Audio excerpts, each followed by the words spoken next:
Monsieur le Président, Madame la Vice-présidente, chers collègues, cet amendement n'est pas fait pour reconnaître l'intérêt sanitaire ou non des salles de consommation à moindre risque. C'est déjà fait depuis longtemps, à la fois par le ministère de la Santé, par l'ARS et par la CPAM.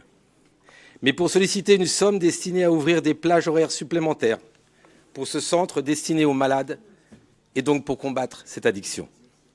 Suite à notre dernier vote en séance plénière sur ce même sujet, j'ai proposé aux membres de mon groupe de visiter ce site en rencontrant sa directrice, le docteur Elisabeth Avril. Cette rencontre et l'écoute a conduit à la levée des réserves de certains membres de mon groupe. Je suis d'ailleurs prêt à accompagner celles ou ceux de notre Assemblée qui souhaiteraient visiter ce site et construire une opinion basée sur la réalité médicale de cette salle. Chers collègues, c'est 200 passages par jour, la diminution de 70% des seringues trouvées à terre, la baisse des séroconversions par injection et partage de seringues, la prise en charge dans ce centre des pluripathologies de ces patients, les consultations de sevrage, les rencontres avec les assistantes sociales font de ce centre un acteur indispensable dans le traitement de cette addiction et de la santé. Pour rappel, sachez que plus de 50% de ces malades s'injectent un médicament vendu dans les officines qui s'appelle le Skénan, un dérivé morphinique, et seulement 5% de la cocaïne ou de l'héroïne. Nombreuses sont les addictions traitées en milieu hospitalier, telles que l'alcool, et cela paraît aujourd'hui totalement normal et accepté.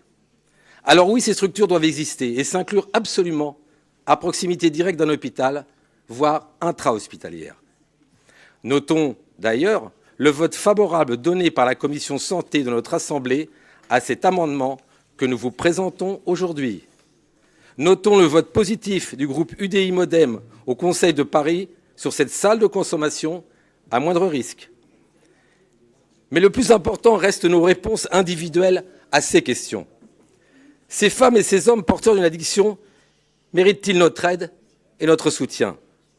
Sont-ils des patients porteurs d'une terrible pathologie ou des parias qui ne méritent pas leur place dans notre société?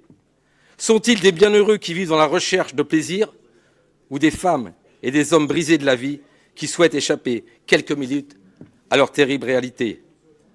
À nous de répondre.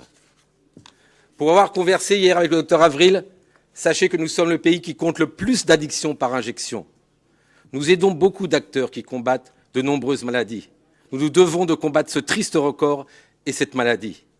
Notre participation à ces structures serait clairement pour notre région un signe fort adressé à ceux qui combattent au quotidien cette maladie et bien sûr aux patients victimes de cette terrible pathologie. Merci.